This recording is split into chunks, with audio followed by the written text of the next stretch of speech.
सारे बेटा, बहुत शुक्रिया तुम्हारा। तुमने हमारी इतनी मदद की, पूरी रात हमारे साथ रहे, फिर अच्छे डॉक्टर का बंदोबस्त किया। शुक्रिया। वैसे तो इस सब के लिए शुक्रिया का लफ्ज बहुत छोटा है, फिर भी कहूंगी। आंटी बेटा भी कहा आपने और फिर शुक्रिया भी अदा कर रही हैं। Not fair. एनीवे चलिए मैं आप लोगों को छोड़ देता हूँ। सारे मम्मी बिल्कुल ठीक कह रही है। तुम्हारे आने से हमें वाकई बहुत हौसला हुआ है और तुम्हें फिक्र करने की कोई जरूरत नहीं। मैंने कैब बुलवा ली है, हम लोग चले जाएंगे। और थैंक्स यार, थैंक यू सो मच। चलिए चलते सारे thank you very much. Pleasures of mine.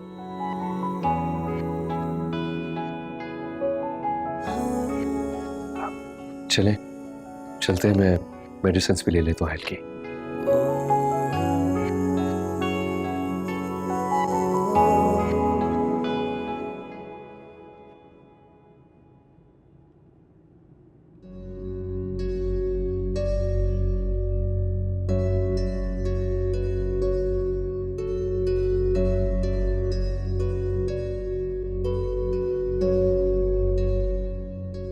पापा, क्या बात है? आप जब से हॉस्पिटल से आए परेशान लग रहे हैं। क्या हुआ पापा, खैरियत? आप बहुत खामोश हैं। थोड़ी सी तकलीफ महसूस कर रहा हूँ। क्या हुआ फैजान, आपकी तबीयत तो ठीक है ना? नहीं नहीं, ऐसी कोई परेशानी नहीं है, कुछ बेचैनी सी है। आप आहल की वजह से परेशान है ना? शायद। जरूर भाभी ने कोई लापरवाही की होगी, वरना ऐसे अचानक से छोटा सा बच्चा बीमार कैसे हो सकता है?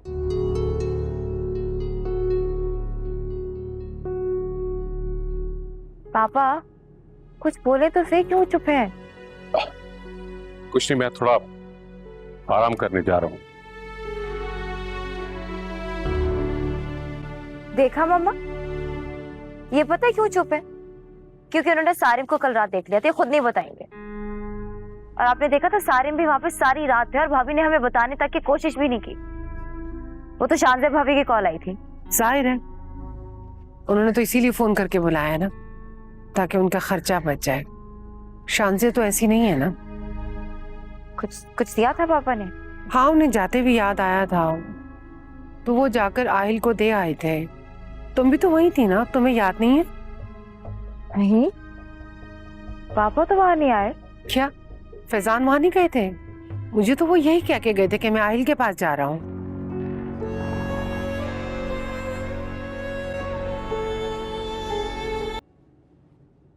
अल्लाह का शुक्र है अम्मी, आहिल की तबीयत अब ठीक हो गई।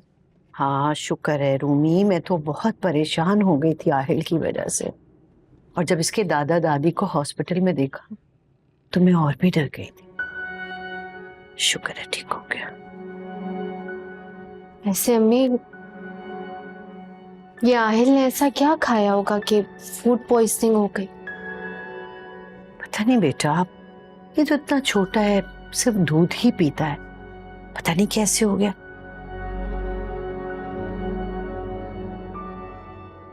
अच्छा अम्मी, अभी भाई आ जाते हैं तो मुझे आप लोगों से एक जरूरी बात करनी है। अच्छा बेटा। रूमी, इतना सब कुछ हो गया, इतना सब कुछ हो गया, तुमने मुझे फोन करके बताना तक गवारा नहीं किया। मैं आके ना जान से मार देता उसे वहीं पे। मुझे बिल्कुल अंदाजा नहीं था मेरे साथ ये सब हो जाए। बिल्कुल औसान खता हो गए थे मेरे। अच्छा रो तो नहीं बेटा, शुक्र अदा करो अल्लाह का कि वहां पे सारिम वक्त पे पहुंच गया, ना जाने क्या होता। अल्लाह तेरा लाख लाख शुक्र है, तूने मेरी बच्ची की इज्जत महफूज रखी। सारे वहां पे फरिश्ते की तरह पहुंच गया यार। अब इसीलिए जब आपने मुझे फोन किया तो मैं सारिम के साथ थी। और आहिल की वजह से इतनी परेशान थी कि आपको बताना याद नहीं। इसी तरह के एक घटिया लोग होते हैं जिनकी वजह से लड़कियां बेचारी ना नौकरी करने से कतराती हैं। जब बस नहीं चल रहा मैं जाके जिंदा दफनाऊं उसे। अच्छा बस। भाई भाई आप मुझसे वादा करें कि आप शांति भाभी को कुछ नहीं बताएंगे। क्या हो गया, मेरा दिमाग खराब है, उसे बताऊंगा मैं। हाँ बेटा देखो, शांति को इस बारे में कुछ ना पता चले, बस जो हो गया ना मट्टी डालो, भूल जाओ। और मेरी बात सुनो, तुम्हें भी अब नौकरी वोकरी के लिए कहीं घर से बाहर निकलने की जरूरत नहीं। हाँ रूम, अब तुम जॉब नहीं करोगे, चलो बस, घबराना नहीं है। सबिया, मुझे सारिम ने उस वाक़े के अगले दिन ही बता दिया था। आप यकीन माने मेरा बस नहीं चल रहा था कि मैं उड़कर आ जाऊं। बस उस वक्त से सोच रही थी कि फौरन जाऊं और आहिल से मिलूं। अरे आंटी, आपने बहुत अच्छा किया जो आप लोग आ गए। इसी बहाने आप लोगों से मुलाकात भी होगी और अंकल ने हमारा गरीब खाना भी देख लिया। अरे मियाँ, तुम कहाँ के गरीब हो?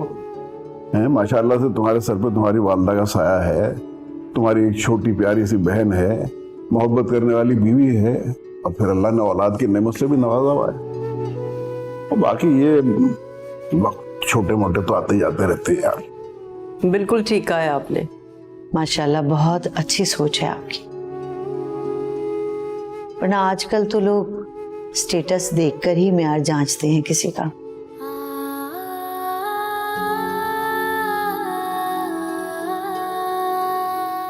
बेटा तुम क्यों इतनी खामोश बैठी हो? नहीं, मैं बस बातें सुन रही थी आप लोगों की। फैजान साहब का भी फोन आया था, आहिल की तबीयत पूछ रहे थे। भाई पापा कोर्ट की मीटिंग का भी पूछ रहे थे। आहिल की तबीयत तो पहले से बहुत बेहतर है। रूमी, तुम एक काम करो, तुम फैजान साहब से कहो कि 1-2 दिन में रखवा लें डेट, ले जाएंगे आहिल को। बेटा जरा चाय का बंदोबस्त करो, शांति से कहो।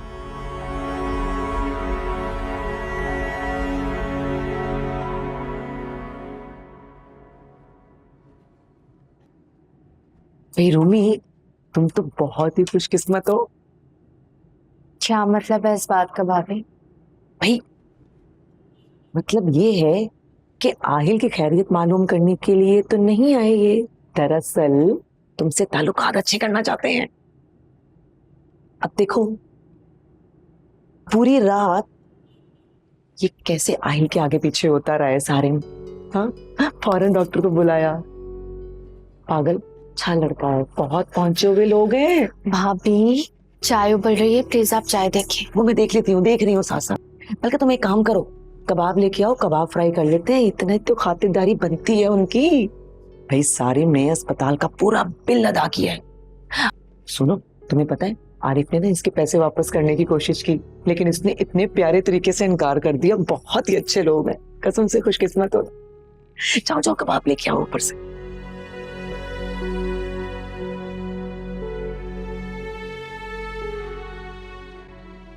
दादी दादी मैं आ गया।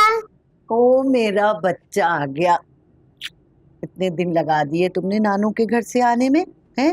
दादू याद नहीं आई? मैं आहिल को याद कर रहा था, मम्मा ने कहा कि वहीं रहो। अच्छा, आपको पता है आहिल को कितने सारे इंजेक्शंस लगे, कितनी ड्रिप्स लगी? आपको याद कर करके बहुत रो रहा था।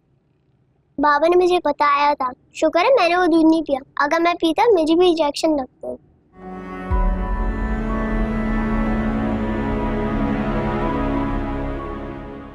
कौन से दूध की बात कर रहे हो आप? मुझे आहिल के साथ दूध पीना था, मम्मा ने वो दूध पिया, मम्मा को अच्छा नहीं लगा, मम्मा ने आहिल को दूध दे दिया और मुझे ठंडा दूध दे दिया था।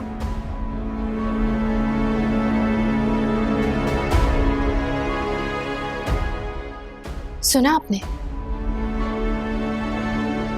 डॉक्टर सही कह रहे थे कि आहिल को कोई खराब चीज खिलाई गई है। अयान बेटा तुम क्या बोल रहे हो? जो मुंह में आ रहा है बोले चले जा रहे हो। रूमी बेटा इसको क्या पता, तो बच्चा है। अम्मी बच्चा है तो क्या हुआ, झूठ बोलेगा क्या ये? मैं जाकर देखती हूँ।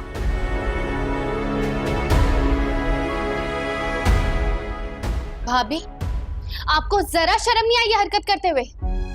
रूमी बेटा क्या हो गया? भाभी से किस तरह से बात कर रही हो तुम? ऐसा क्या बोल दिया मैंने कि तुम इतना भड़क रही हो? अच्छा, आप अभी भी पूछ रहे हैं कि आपने किया क्या है? भाई, इन्होंने आहिल को खराब दूध पिलाया, जिसकी वजह से वो बच्चा हॉस्पिटलाइज था, मरते मरते बचा है वो। क्या? शांजे क्या कह रही है? झूठ बोल रही है, गलत इल्जाम लगा रही है मुझ पे। तुम्हें कुछ और नहीं मिला तो तुमने मुझ पे ये इल्जाम लगाना शुरू कर दिया।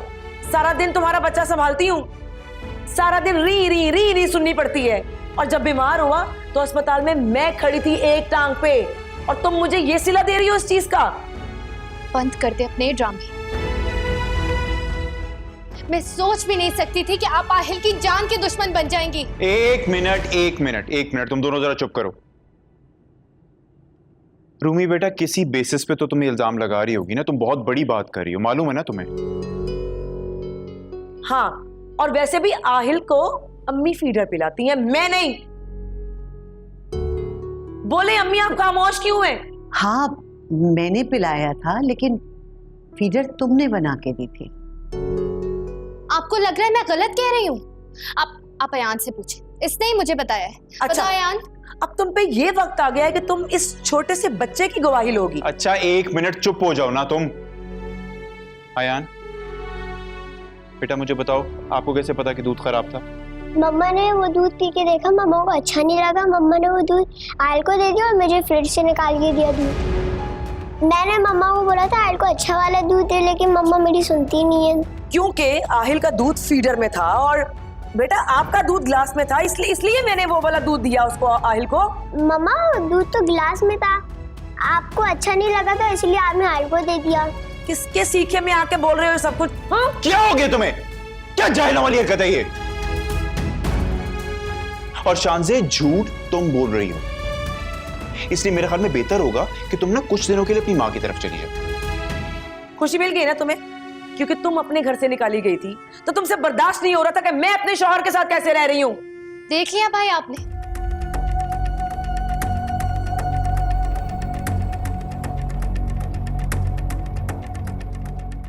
खुदा का खौफ करो शांति, खुद माँ हो और दूसरे की गोद खाली करना चाहती हो। अम्मी पूरा दिन घर का काम करती हूँ मैं, कहीं हो गया होगा मुझसे बेदेहानी में। बेदेहानी? इसे तुम बेदेहानी कह रही हो? अपने बच्चे को सही दूध और किसी और के बच्चे को खराब, वाह क्या बेदेहानी है ये। और शान से मैंने तुम्हें सख्ती से मना किया था कि आहिल की बीमारी की भिनक भी बाहर किसी को ना पड़े, हमारा केस खराब हो सकता है, लेकिन तुमने क्या किया? तुमने उसी वक्त फोन करके फैजान अंकल को वहां बुला लिया हॉस्पिटल में। मैं तुम्हारी वो बात भी पी गया था, बर्दाश्त कर गया था, लेकिन ये नहीं शान से। मेरे ख्याल में तुम्हारा और मेरा ना एक छत के नीचे रहना मुमकिन नहीं, इसलिए बेहतर है कि तुम अपनी माँ के घर जाओ, निकलो मेरे घर से। एक मिनट रुको आरिफ, इसको धक्के देकर घर से बाहर निकालने से मसला हल नहीं हो। इसे बिठाओ और आराम से समझाओ कि खुद एक माँ है तो जैसे इसको तकलीफ होती है ना अपनी औलाद की, बिल्कुल ऐसे ही किसी और माँ को भी अपनी औलाद ऐसे ही अजीज। और हाँ शायद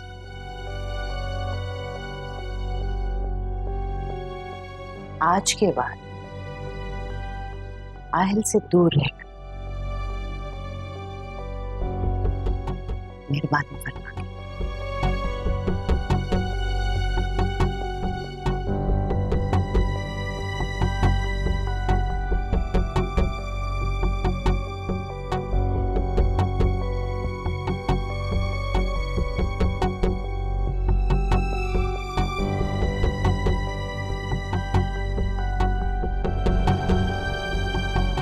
बस कर दो, कब से रो रही है? अम्मी अगर आहिल को कुछ हो जाता तो मैं खुद को कभी माफ ना कर पाती। ये तो अल्लाह का शुक्र है कि मेरा बच्चा महफूज रहा, क्योंकि भाभी ने तो कोई कसर नहीं छोड़ी थी। मुझे तो अंदाजा ही नहीं था कि शान से इतनी सख्त दिल की होगी, और मुझसे भी तो कोताही हुई, मैंने उसे फीडर बनाने का कह दिया। अम्मी मैं सिर्फ इतना जानती हूँ कि मेरा बच्चा इस घर में महफूज नहीं है। नहीं बेटा, ऐसी कोई बात नहीं है। आरिफ ने उसकी ठीक ठाक क्लास की है और मुझे यकीन है कि वो उसको समझाएगा। मैं बाहिल को कभी भी अकेला नहीं छोड़। सोच सोच कर पागल हो गई हूँ कि अगर छोटे से बच्चे को कुछ हो जाता तो। बेटा, कोई इंसान किसी के लिए कितना भी बुरा चाहे, लेकिन अल्लाह ताला अपने नेक और प्यारे बंदों का साथ हमेशा देता है। देखो अल्लाह ताला ने कैसे तुम्हारी मदद की, तुम्हारे बेटे का इलाज अच्छे से हो गया है ना, और अल्लाह ताला ने तुम्हारी इज्जत भी महफूज रखी। ठीक है, परेशान बच्चा मत परेशान, बस।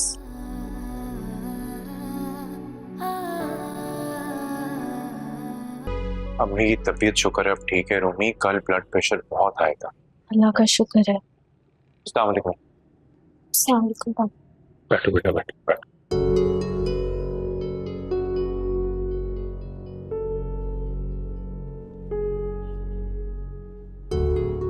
बेटा बहुत हिम्मत और निदामत के साथ मैं तुम्हारे पास आया। मैं जानता हूं कि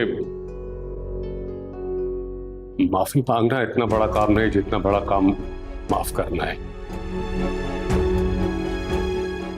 माफ करने के लिए दिल में गुंजाइश होनी चाहिए जो हर आदमी के दिल में नहीं होती।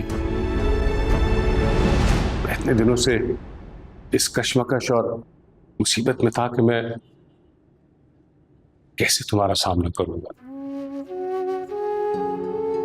कैसे तुमको बेटी कहूंगा, क्योंकि मैं बाप होने का हक ही अदा नहीं कर सका। बेटा साजिशें जीत गई और सच्चाई हार गई, लेकिन एक बात की मुझे यकीन है कि साजिशों की जीत वक्त ही होती है। सच्चाई एक दिन सामने आ जाती है बेटा। पापा आप क्या कहना चाह रहे हैं? मुझे कुछ समझ नहीं आ रहा है, प्लीज खुल कर कहें। बेटा मुझे पता चल गया और मुझे एहसास हो गया कि तुम बिल्कुल बेकसूर हो। हमें तो खुद हमारी अपनी औलाद ने बदगुमान कर दिया, बगैर सोचे समझे आंखें बंद करके उसकी बातों पर यकीन किया। तुम्हारे बारे में कुछ सोचा ही नहीं। अंकल आप तो घर के बड़े थे, जमाना शनास थे, आपने एक लम्हे को भी ये नहीं सोचा कि रूमी ने ताबिश के साथ मोहब्बत की शादी की थी। वो भला क्यों धोखा देगी उसे? बेटा तुम सही कह रहे हो, इसी बात का तो पछतावा है और अब उसी का खमियाजा भुगत रहे हैं।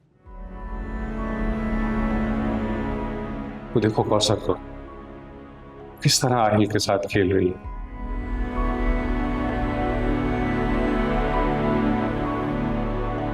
उसे ये भी पता नहीं कि मैं उस वक्त क्या कर रहा हूं।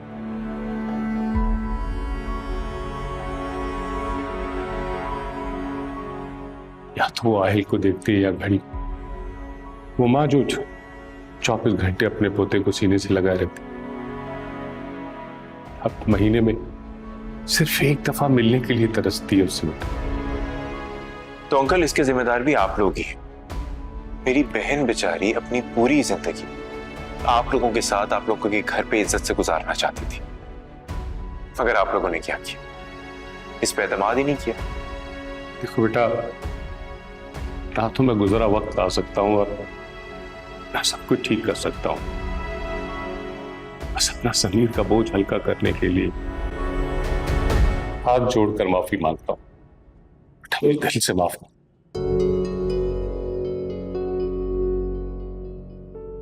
पापा प्लीज, आपने शायद दिल से मुझे अपनी बेटी ना माना हो, लेकिन मैंने आपको हमेशा बाप का मुकाम दिया है। और एक बाप अपनी बेटी से हाथ जोड़कर माफी मांगे, ये मेरी तरबियत का हिस्सा नहीं। हाँ बेटा, वाकई तुम्हारी वालिदा ने बहुत अच्छी तरबियत की। आशा सहरिश की वो तरबियत न कर पाए। वो मनफी सोच के उस मुकाम पर पहुंच गई है जहां उसे वापस लाना नामुमकिन है। उसकी माँ भी उसकी मोहब्बत और उसके प्यार में उसकी किसी बात से मना नहीं कर पाई। इसलिए बेटा मैंने सच्चाई कौसर को भी नहीं बताई और सहरिश से भी कोई सवाल जवाब नहीं किया, क्योंकि मैं जानता हूं कि इसका कोई फायदा नहीं होगा। माफ कीजिएगा अंकल, लेकिन ये तो वही बात हुई ना कि आप चोरी छुपे हमारे सामने तो ये तस्लीम कर रहे हैं कि गलती आप लोगों की है, मगर अपने घर वालों के सामने तस्लीम करने से इनकारी हैं। क्यों अंकल, डरते हैं ना उनसे? तो कुछ भी कहो बेटा, कह सकती हो, लेकिन अभी कुछ अधूरे काम मेरे जिम्मे हैं और मैं नहीं चाहता कि उन अधूरे कामों में कोई रुकावट डाले। बस सुनिए बेटा, तुमसे फिर इल्तिजा है कि अपने बाप को दिल से माफ कर दो। पापा, मेरे दिल में आप लोगों के लिए जो भी गुबार था मैंने सच्चे दिल से निकाल दिया। परेशान मत हो, लेकिन हाँ, एक चीज जरूर चाहती हूँ आपसे कि बस मेरे सर से अपना साया कभी मत हटाना।